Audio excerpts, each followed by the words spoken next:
Okay, good afternoon, everybody, and a very warm welcome. Honoured guests, ladies and gentlemen, I'm delighted to have you here for this important plenary panel discussion on building infrastructure with a particular focus on the government-to-government partnerships model.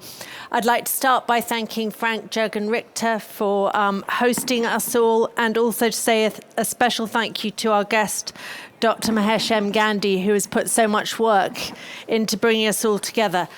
My name is Jennifer Nadel, and for those of you who don't know me, I am the Director of Compassionate Politics at Stanford University's Centre for Compassion and Altruism Research and Education, and I'm also the co-founder of the UK think tank Compassion in Politics.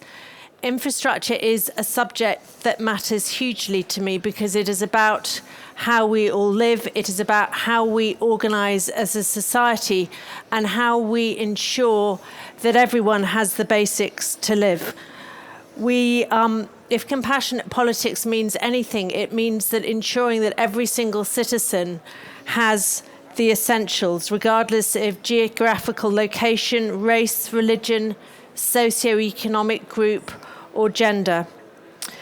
Those of you who were here at the opening session this morning will have heard some dire warnings about the state of our world, and I don't think I need to remind any of you about the interlocking, often existential crises that we face.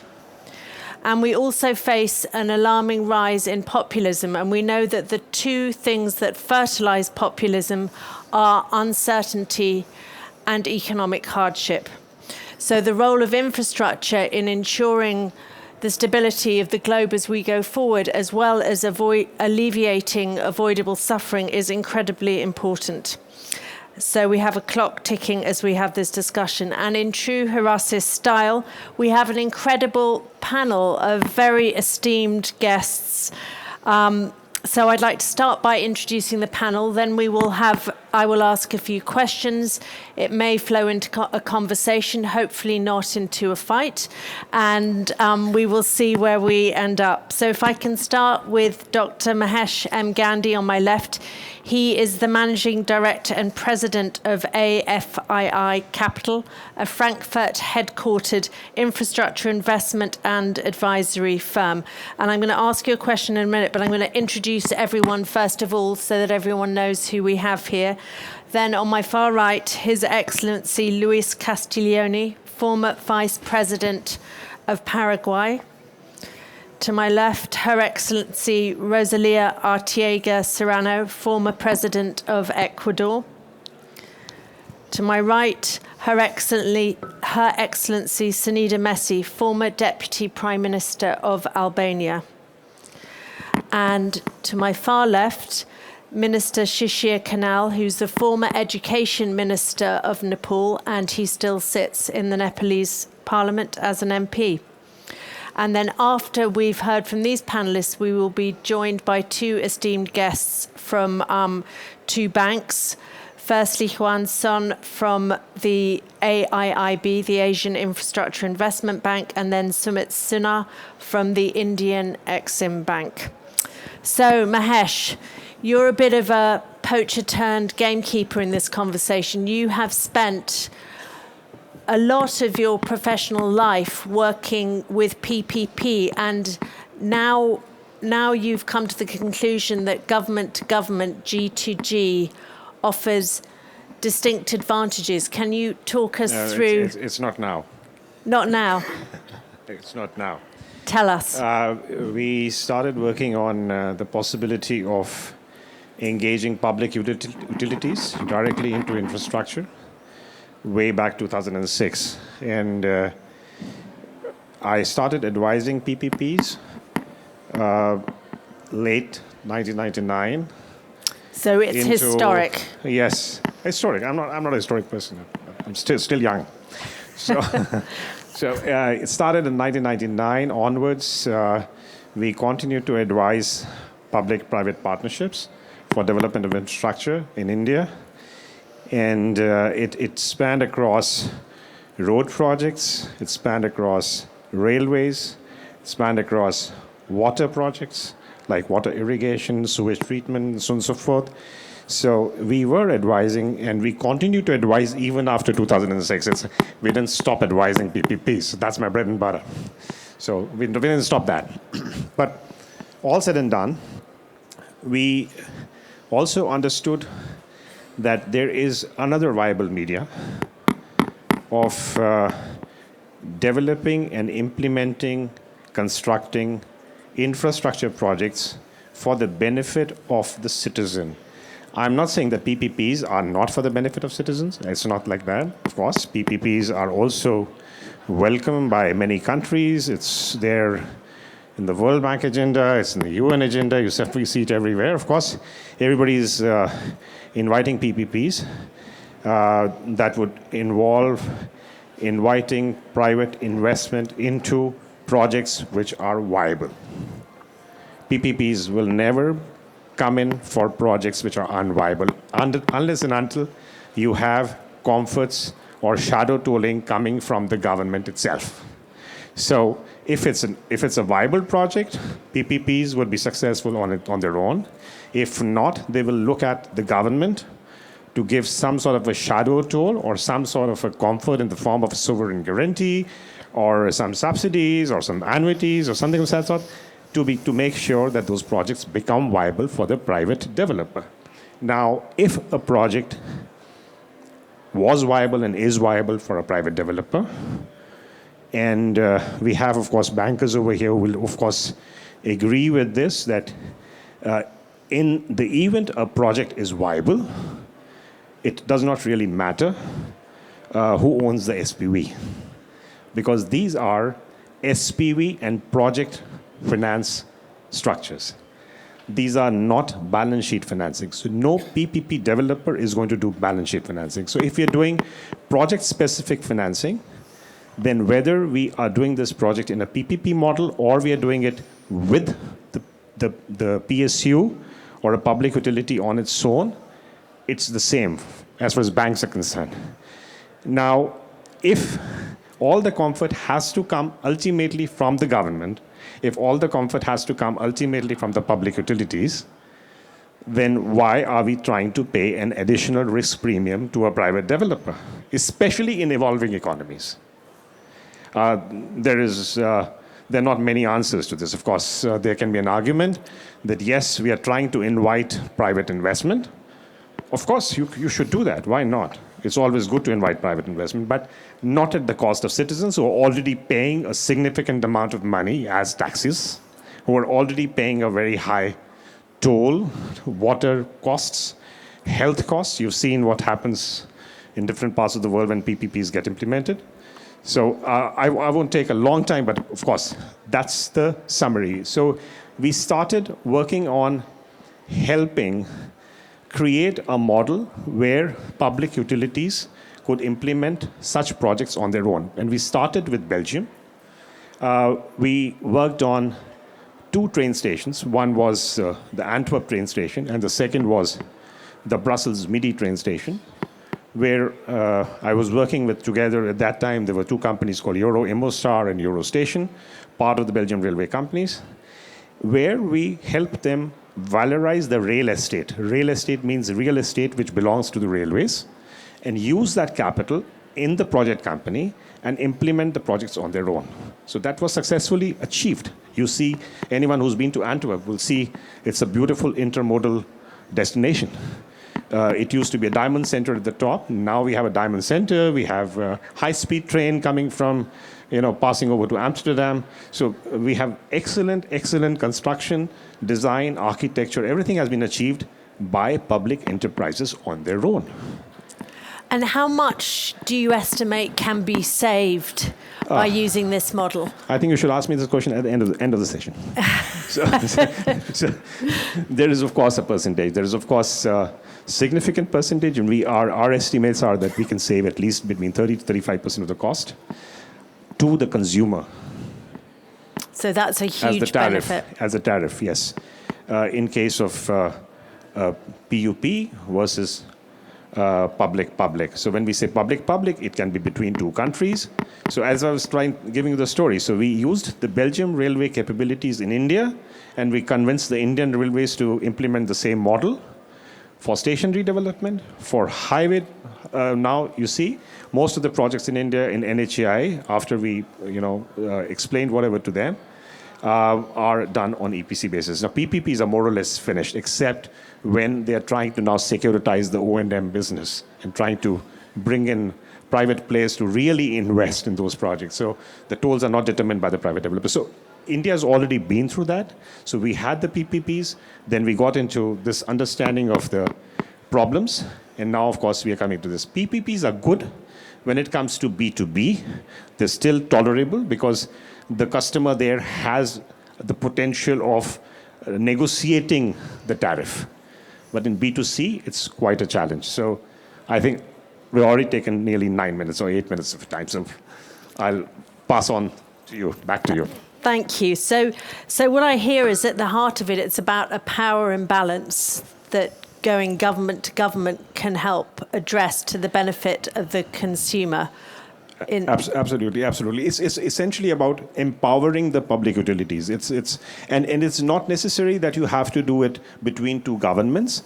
Once one of your municipalities or one of your entities has achieved a distinct capability, it can pass it on all over the country. In India, we're doing this. Delhi Metro, for example, was the first largest subway. We call it the metro trains for Delhi. Once they were successful, they have partnered various state governments in different parts of the country to implement the same projects. So initial partnerships were with Japan, initial partnerships were with China, Korea, everyone. They got information, they got technology from everybody. Now when they have it, now they're replicating it all over the country. So it's a classic case where you can actually create a utility which is strong enough, and then the same capability can be replicated all over the country to achieve benefits for your people. And these projects in different states are being funded by international multilaterals, including the European Investment Bank. They have come in and invested in these projects, which are being developed by the public utility together with other states. So we have an example. So here we have the model. Senida, how appropriate is this model for a country like Albania? I wouldn't say a specific country. I mean, there are underdeveloped countries, developed countries, and countries which are in a stage that, or middle-income countries that already has surpassed, let's say, the problems of underdevelopment, but then striving to growth. And everything what Mahesh already mentioned, they are like stages where a country is charged to developing and try to find solution for the problems. What's the problem? The problem is that many of the countries, my countries, Balkans areas, have many problems of deficiency infrastructure, be it utility, be it pure infrastructure, road, railway, etc. Especially after the 90s, after the post-communist regime where everything was state-owned and then somehow dictated how to move and with what kind of tools and with what kind of buses or trains you need to move. Then after the 90s, everything more or less was destroyed. And then in Albania, but even in the surrounding countries, we started to develop our own, let's say, infrastructure, but even the ways of how to finance this. The problem of governments always will be, if they are trying to invest everything with state money, with budget money, they always are in deficit. I cannot find a country in the world which has a lot of money, somehow, somewhere, a pocket or a bank or, I don't know, a main safe, which they can withdraw money as much as they want to build up or to finance infrastructure. Always they will be in minus. And if we wait for the government, any kind of government, to really invest with their own money, we need to wait 2 or 3 or more generations to have some investments done. So this gap between the need that a country has in developing the infrastructure and the deficit of the money brings to find some solutions. I'm a banker by profession, and then, okay, turn out to be even in politics. And I always believe in the cooperation between businesses. I would love to see more businesses that are coming to and working with government, not for the sake of their profit. For sure, the business is working for profit, but not, let's say, always profit and maximization of profit. What we hear here is a scenario where the business is entering to work with the government to give a solution of a problem that the government is having for its own citizens. But what's different between the PPP and the project investments or creating SPVs is that they transfer knowledge.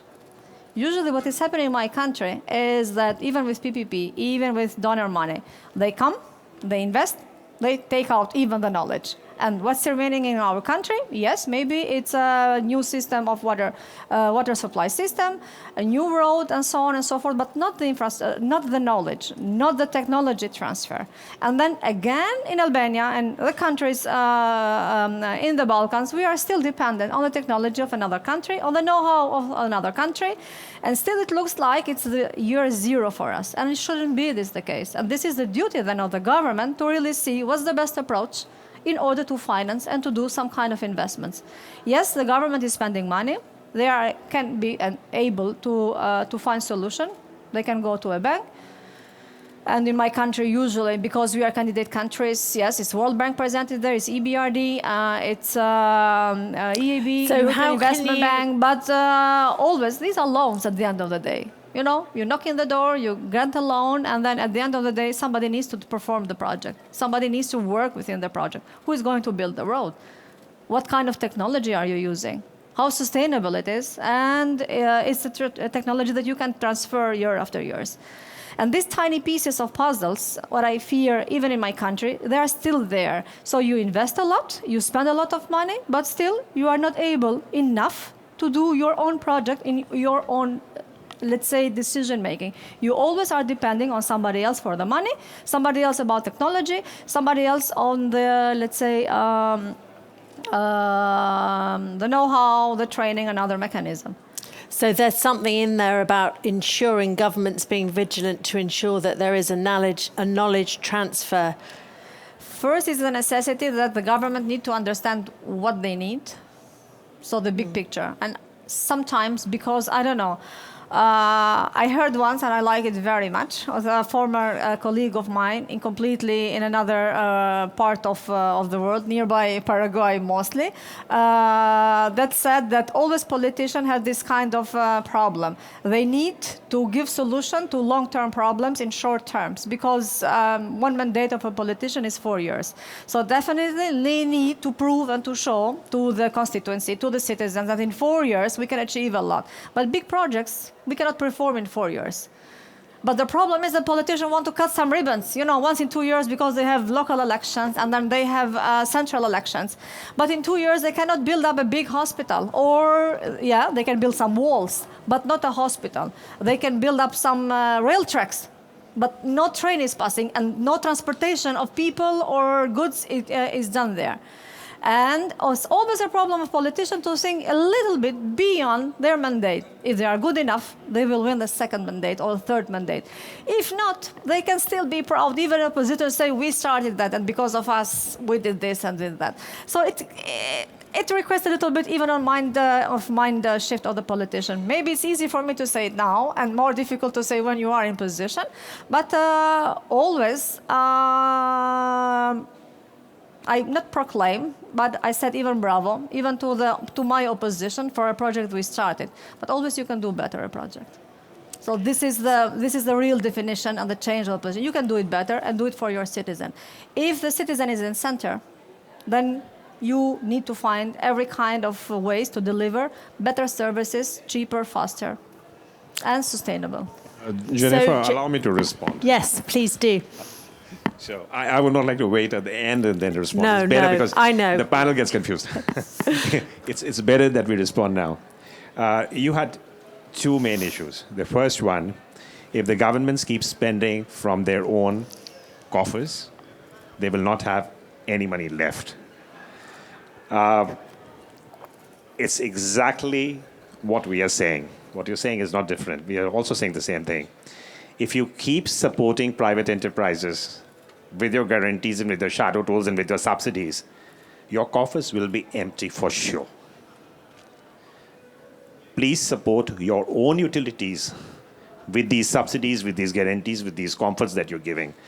Do not support private enterprise. Support your own utilities. They are strong enough.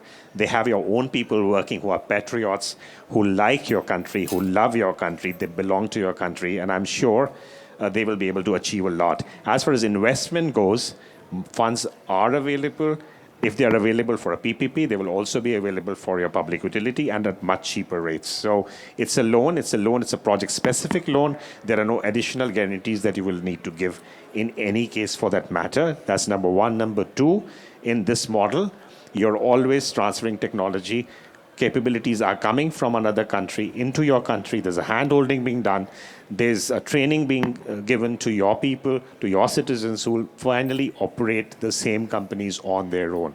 And it's empowerment. So believe in that. So if I can come to Your Excellency Serrano, isn't this really about a political shift? What Mahesh was saying was that it's for governments to take control of the situation. Are we in need of a political shift when it comes to infrastructure investment and what we prioritize in the deals? Okay, thank you. I don't know if it's working. Yes. Can you hear me? Okay, first, thanks to Claude and to Frank to invite me for this extraordinary event. And yeah, it is a political panel with most of us politicians, or in my case, former politicians. And in Latin America, we are a lot skeptical about how the governments manage the resources. Because in most of our democracy, and I think it's not only in Latin America or in my own country, Ecuador, there are two cancers that are eroding the democracies. One cancer is corruption. That's a lot of corruption about the contracts, and we are a lot skeptical about it because we don't have good experiences with the government to government, financial, and doing the infrastructure, the roads or the bridge or the hydropower. We have several examples about it. The other cancer is poverty. We cannot put an equity in what is happening with the very wealthy people and the very poor people. That's a big issue. And of course, we need infrastructure. We need a lot how to put to communicate cities, to communicate regions, even in countries that are not so big like Ecuador, but we need a lot of infrastructure. Just this moment, we are having a dry season. Our energy is provided by hydropower, and the dry season is the worst that we had in the last decades. Then we have cuts of energy of 14 hours each day. How the people can manage, how the small business can provide the food for the family if they don't have energy. Then, of course, we need to diversify the sources of energy. We need to diversify what's the use of the infrastructure. I had the opportunity, for example, to be consultant for the IDB and visiting some other countries like Bolivia or Guyana or Suriname, and take a look of what's doing or how it is infrastructure affecting the ecosystems, because the sustainable issue is a very important also. How we can do it in a proper way without affecting the big biodiversity of our countries is another question. And I want also to refer to this compassion that my friend talked, because she's an expert in compassion. Is it compatibility? Is it possible to work in politics and use the compassion? Is this a big question? are the politicians on power thinking about the real people and not the pockets?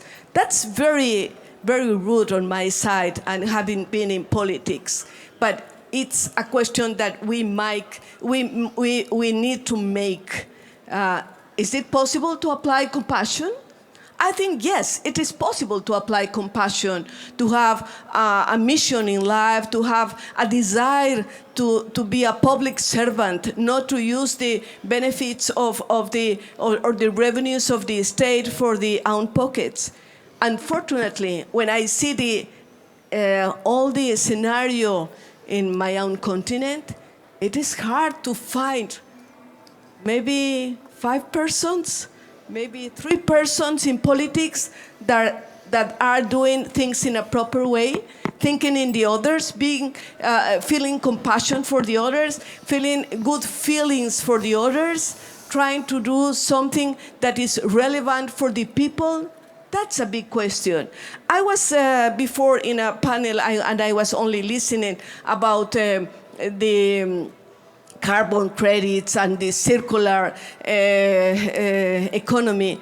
And I was thinking, is more powerful to the science or modify habits? Because nowadays, people is modifying habits because of science. We learn to use some tools like cell phones, but just before coming here, I was overwhelmed with an AA consultant that put me on the glasses and says, ask Meta to do that and that.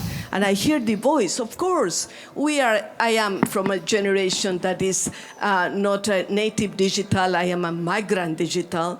Yeah, and then it cost me a lot to use some tools. But in terms of science and modifying habits, we have to put our hand on our hearts and say, we are modifying really our habits because that's good for humanity, or we are compelled by the circumstances and by the science. And it's the same with compassion. Then maybe it's better to talk about compassion when we are doing, like in a political panel, talking, of course, it's very important infrastructure, and I know that you are trying to put some different model in how we can behave in this issue in relation of public affairs and private affairs, and how we can put together the decisions and to have a better circumstances for our people. Most of our governments doesn't have the money on the banks. We are not Norge. No, we are not having a fund of the oil to reserve for doing things. We are not like that. We could be like that because we have big resources. But most of our infrastructure is because we get loans from the international banks, and that starts the trouble. Who manage the money? How we can contract and hire the companies to do the infrastructure? Well, I have more questions than answers.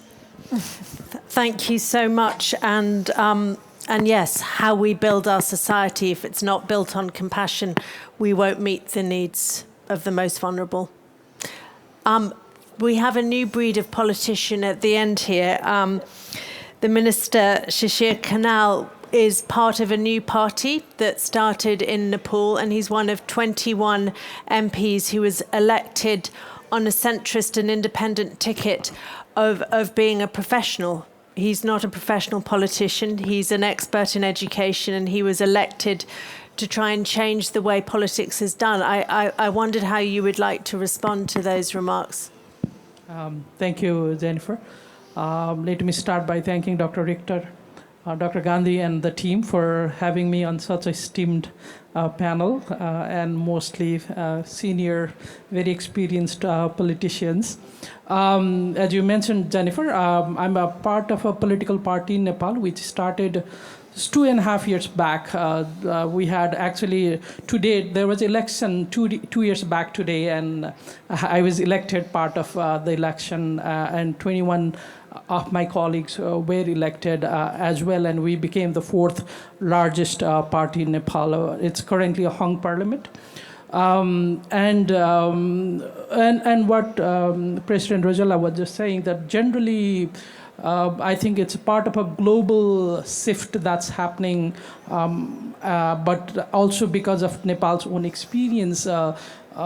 Traditional political parties and politicians have lost faith. There seems to be a lot of disenchantment with political process, political leadership, and again, underlying that is corruption, instability, lack of perceived delivery, globalization, change in technology, people's expectation of what they should be getting versus the quality of service delivery, whether it's about education, health, or infrastructure. All of those are, especially for countries like Nepal, which are a smaller economy.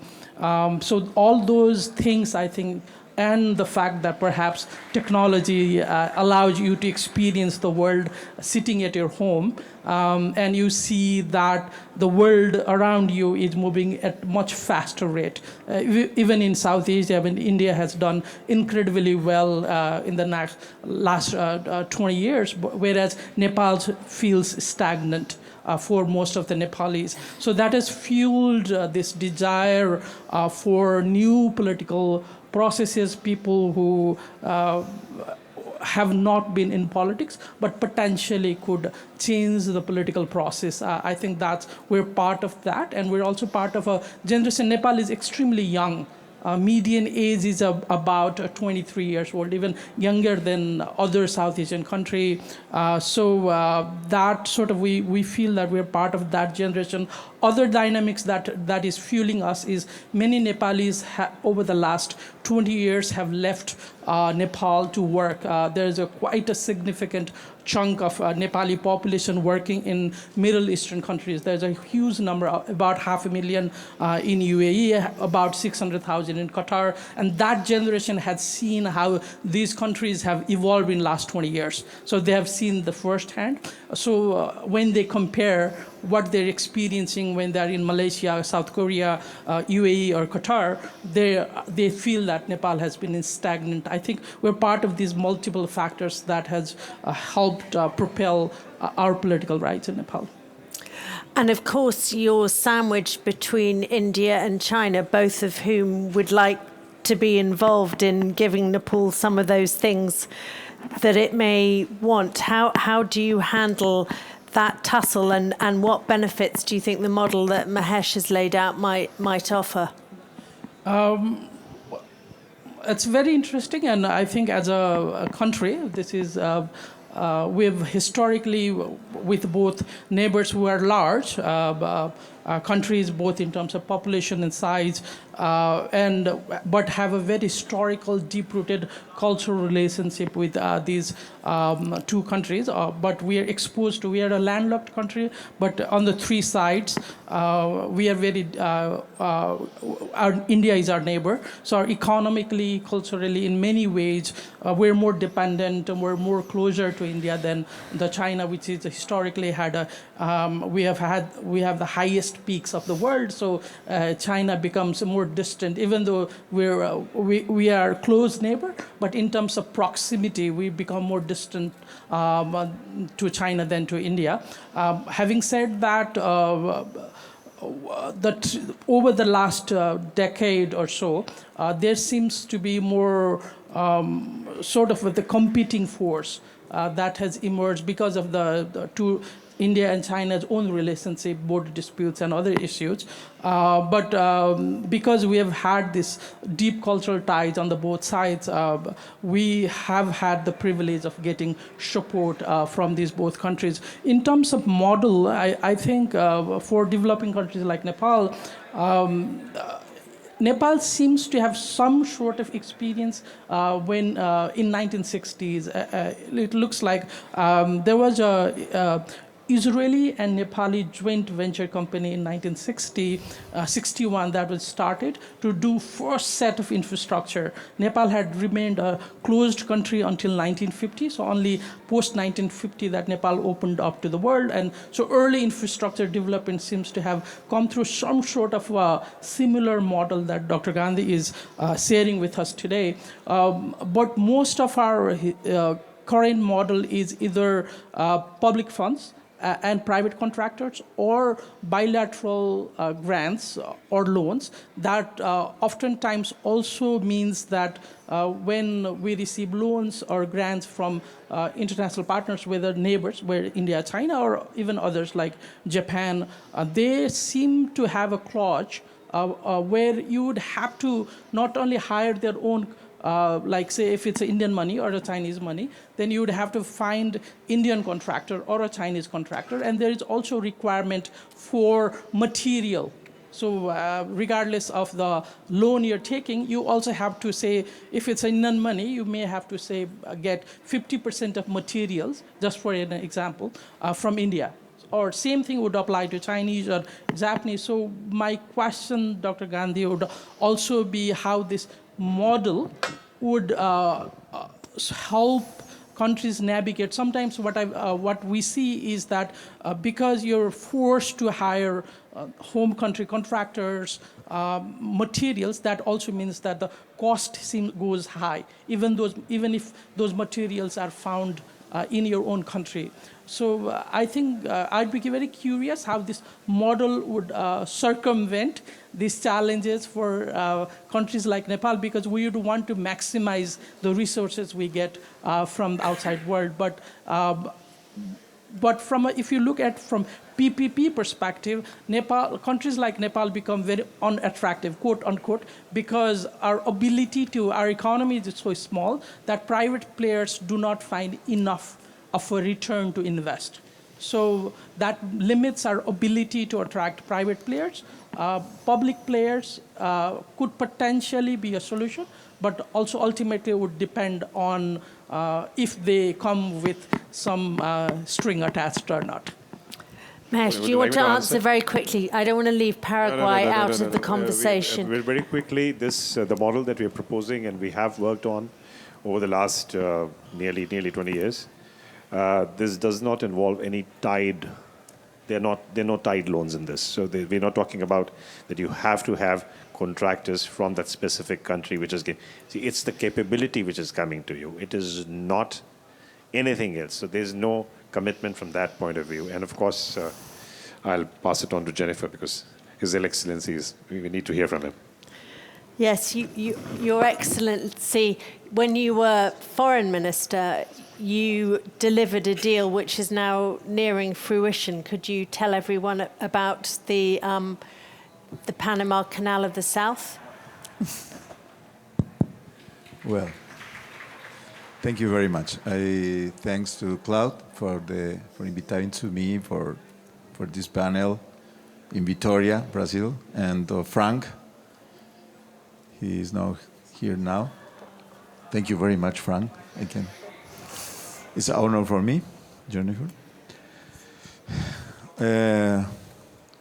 All our countries in the world need to go to the world and need to work, come our countries, develop commerce. If you want, develop our economies, develop our countries. We need to go to the world, and we need to world come to our countries. Then we need to build infrastructure and logistics for this issue. And for Paraguay,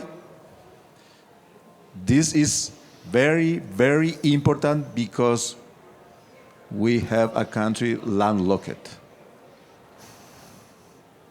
And this issue determined by our politics of relationship with other countries. It's a great challenge. And we develop politics and actions for break this reality in Paraguay. And we was talking in the neighborhood of the country with Brazil, with Argentina, with Bolivia, with Uruguay, for do together, for build together an environment for invest in infrastructure. And we have very good examples for the model G2G. I'm going to say you about one example, very success. The world knows that the hydroelectric power plant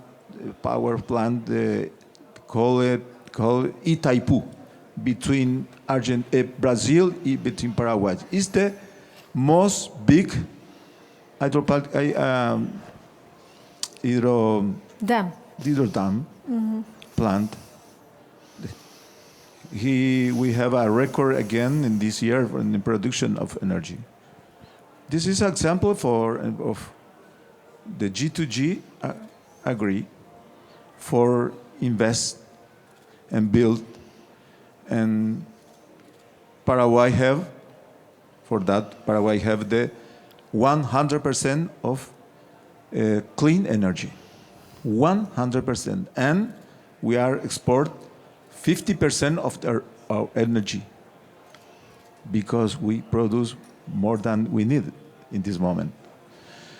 Now, for trade, for the commerce, in 2014, the president of Brazil, of Paraguay, of Chile, and Argentina have a meeting, and they decide to build a new channel of Panama in the south of South America.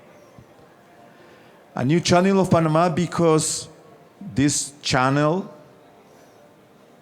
is the highway across the south of South America, and began in Santos, Brazil, and finish in Antofagasta, Chile. Across Brazil, Paraguay, Argentina, and Chile. And now Paraguay is doing his part.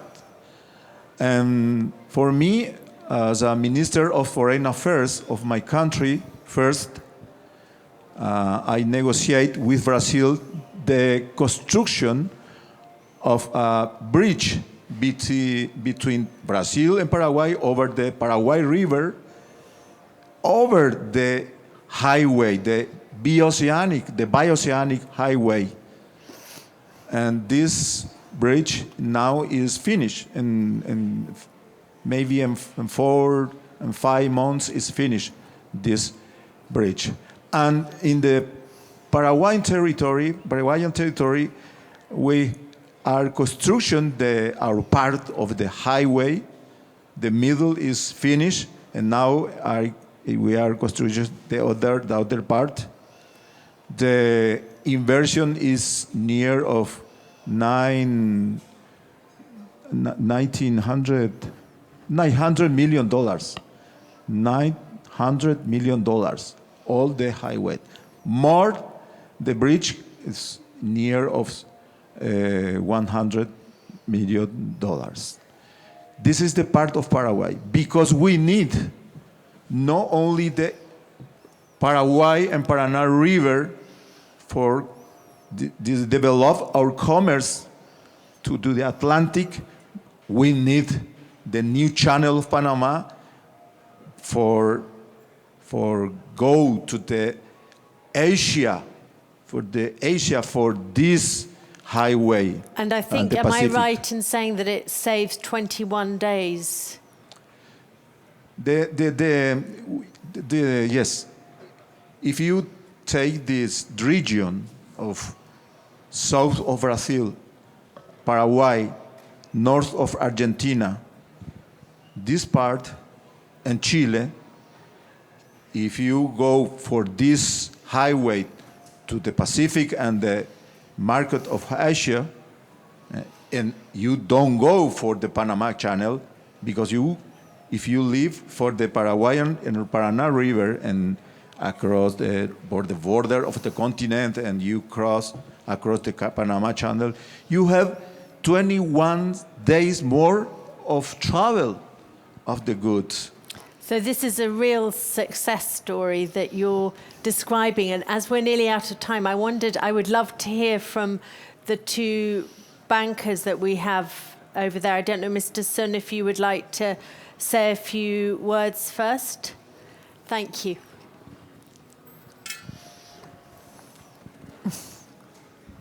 Yeah, thank you. I'm coming from... Do you want to stand here so we can see you? All right, okay. I'm sorry, Thank you. we have to see you, otherwise you don't fully Right. exist. Yes, good afternoon, everyone. I'm coming from AIIB, which is a multilateral development bank based in Asia, but with international membership. So currently we have 110 members across 5 continents. Our mandate is more focusing on infrastructure financing. So we provide loans, equity guarantees in terms of project financing, focusing on sectors like energy, transportation, water, and urban development.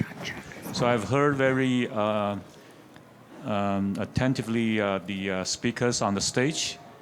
You are all politicians or former politicians. I think that you know very well that what your countries needs and how you can use infrastructure investment to develop your economies.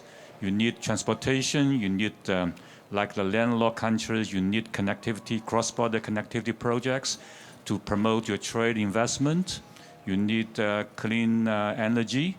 You will also need water for your agricultural development. So all those needs, and you know very well that you cannot just count on the public sector's money. The public sector money is not sufficient, even plus your country's budget and plus all the multilateral development banks' money is still not enough. So what you need is to mobilize private sector capital. So that's the role that the MDB like us will play.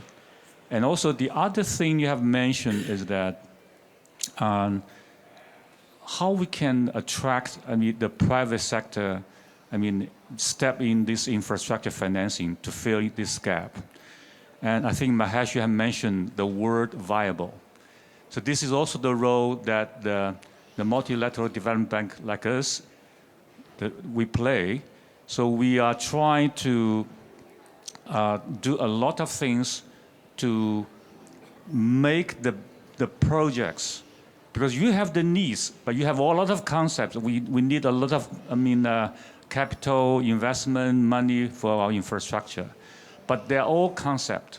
But how to turn this concept into real viable, or we'll call it bankable projects.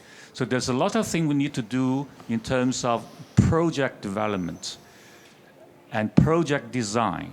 So from the very early stage, the MDB like us need to step in.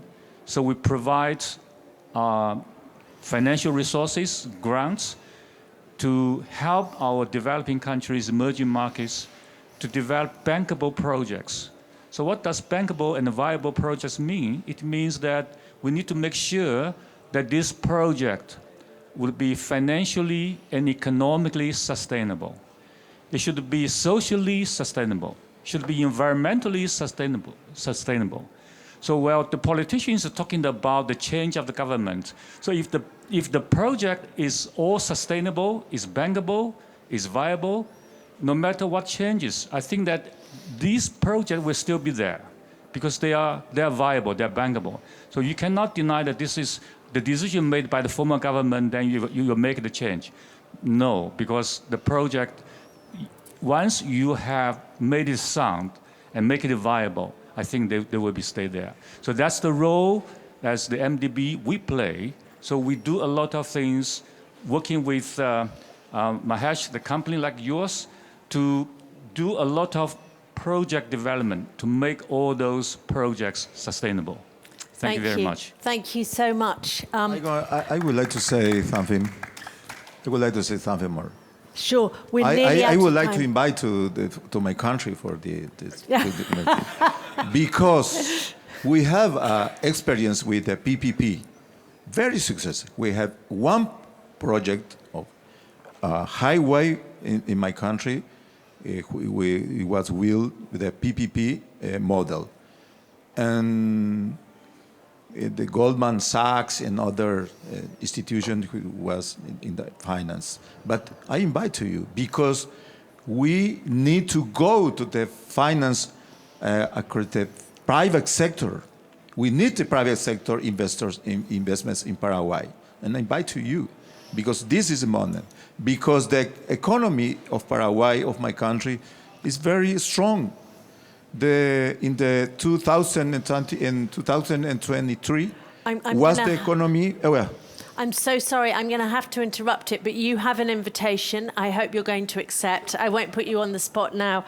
And I would love to hear from Mr. Sinha. Very, very few words. Frank has said we can run over 5 minutes. Would you like to take the podium? Okay. Well, first of all, thank you, Horacius and Mr. Gandhi, for the invitation. And it's an absolute honor and privilege to be here in midst of so many excellencies. I feel dwarfed here. But my name is Sumit, and I represent the Indian Exim Bank, which is the Government of India's development financial institution. We support Indian companies in their overseas infrastructure efforts, wherever they go, execute projects. We fund them, we provide technical support, we do the procurement, we work very closely with the local government departments in the recipient countries, and we ensure that the project is executed to the perfection in the recipient countries. We have worked in Nepal, we have worked in many Latin American countries, we have successfully showcased that these kind of product with Exim Bank is there to support and bring about a social infrastructure changes in a respective country. Now, sometime back, Mr. Sun was mentioning about the importance of private companies in infrastructure projects. Let me bring the things into perspective. According to some research from 2016 to 2040, there is an investment of $94 trillion required in infrastructure projects globally, which means every year, about $4 trillion invested. So, any government for that matter will not have that much deep pockets to invest money. You need private sector to come on board to execute such projects. The government can't put your resources, not just money, but important human resource, technical capabilities in executing the projects. You require private companies, their expertise.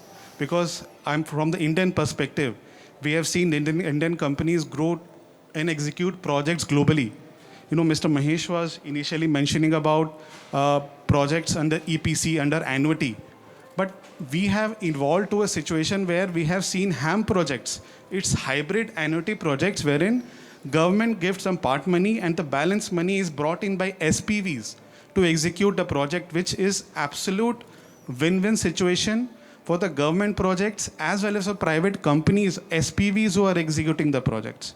Similarly, the DMRC example, we have world-class companies who have done DMRC projects and same experience, technical capabilities they have replicated in globally. Companies, to name a few, I can name, they are my clients, L&T, Shapoorji's, they have went ahead and execute metro projects in Saudi. They have doing metros in various countries overseas. In UAE, they are doing many projects. So the technical capabilities they had generated for doing the projects in India, they are replicating at global platform. Another point which was mentioned here about the G2G collaboration.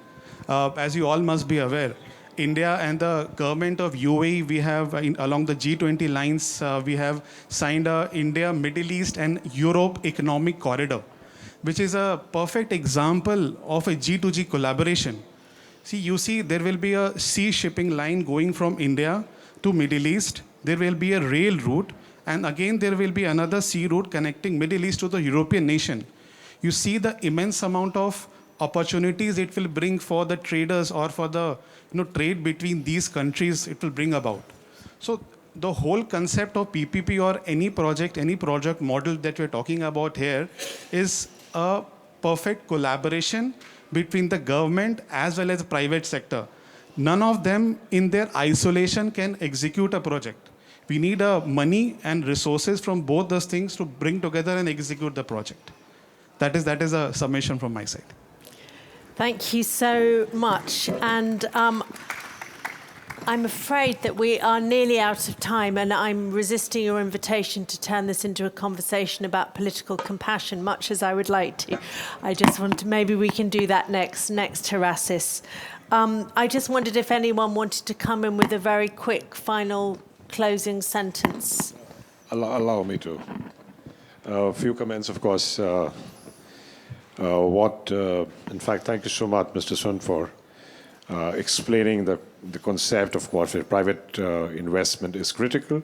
When we're talking about public-public cooperation, when we're talking about G2G, when we're talking about all of the models that we proposed, we are never saying that do not invite private investment. We are saying set up the development company which can be controlled by the government. Let private investment come into that. Let the government invite private investment into a project development company which is owned by the government, which is still owned by the nation. It's not necessary. As I said in the beginning, there are two kinds of infrastructure projects. One is B2B, one is B2C. When we are speaking about B2C projects, in most of the B2C, where the end consumer is a normal citizen, of course, he's the customer. He does not really have the negotiating ability to convince the promoter or whosoever to charge them a lesser price or whatever. But in case of a B2B, if it's a seaport project or something similar, yes, in those projects, PPPs are most welcome because the customer has the ability to negotiate the tariff at the end. In case of a normal citizen, he does not. He is going to be bound by whatever is being quoted by the company. So that's a big, big difference between the two kinds of projects. As Sumit, of course, explained, indeed, private companies always have a role to play. They will continue to construct, as you said, Larsen and Toubro, as you said, other companies from India have been going out and constructing. You must, of course, be aware that a lot of EPCF business is happening now. There's EPC financing. They only bring in financing for the EPC project. After that, they get paid. So that's what's happening. So indeed, construction companies can come in from anywhere in the world. This is not a tied loan. This is not a tied project that, of course, if you take help from an Israeli company, you also have to take their contractors. You also have to take their financing. You can set up the company. MDBs like AIB will help you develop a company, will help you develop a sustainable project from all perspectives, a viable project from all perspectives. They have grants available. You have grants available within EBRD, EIB. We can name so many institutions who always provide grants. So grants are available. Feasibilities can be done. Projects can be structured. They can be developed. And we can, of course, this is a very short panel. We don't have time. But yes, we are happy to hold separate workshops in your countries. We can bring experts over from all banks and institutions, and we can tell you how it can be done, how it can be achieved. And of course, I would seek Frank's help wherever possible. And we can hold specific workshops to explain how these models can actually help your people. Thank you so much, and that's a very good note to end on. This is a conversation which could have carried on for much longer with such a wealth of expertise, and I'm sorry we couldn't hear again from everyone, but hopefully this will be the catalyst for projects that put people at the heart of them. Thank you all for being with us, and thank you to my esteemed panelists. Thank you.